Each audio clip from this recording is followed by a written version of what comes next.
Other सुमधुर कंठे गीत को सुनावे प्रथम स्थान अधिकार कर दीदी मधुस्मिता दीदी और अनुरोध कर बांद्रा गीत दुपद गाही सुनावे मधुस्मिता दीदी।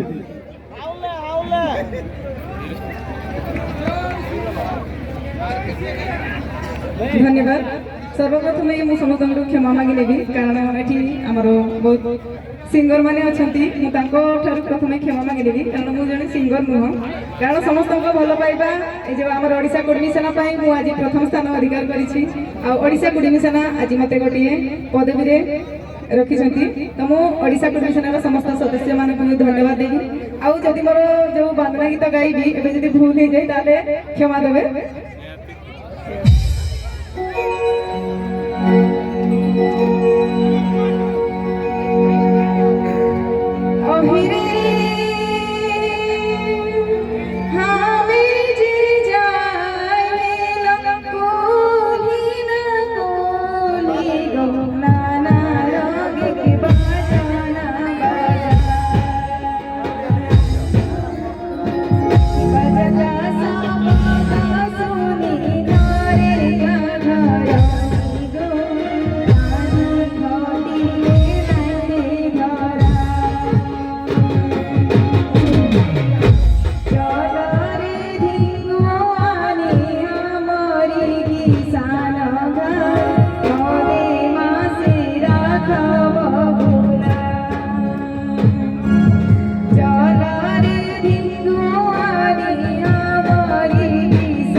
ଧନ୍ୟବାଦ ମୋ ଏଇ ଗୀତଟାରେ ପ୍ରଥମ ହେଇଛି ଆମ ଅନୁଦାନକୁ ଧନ୍ୟବାଦ ଦେବି ସେ ମୋର ଗୀତଟିକୁ ତାଙ୍କର ସୃଷ୍ଟି ଷ୍ଟୁଡିଓରେ ମୋତେ ସ୍ଥାନ ଦେଇ ମୋର ଗୀତଟିକୁ ସୁଟ୍ କରିଛନ୍ତି ଧନ୍ୟବାଦ ଦେବି ସମସ୍ତଙ୍କୁ बहुत बहुत धन्यवाद मधुस्मिता दीदी तो एक गीतटी आपण माने पुलिस क्राइम यूट्यूब चैनल रे देखि परिबे दिले के कंठरे अनुप कपिल फिल्म डायरेक्शन रे गीतटी बहुत बहुत सुंदर होछि ओहिरा गीत समस्त बहुत बहुत धन्यवाद एवं मधुस्मिता दीदी को बहुत बहुत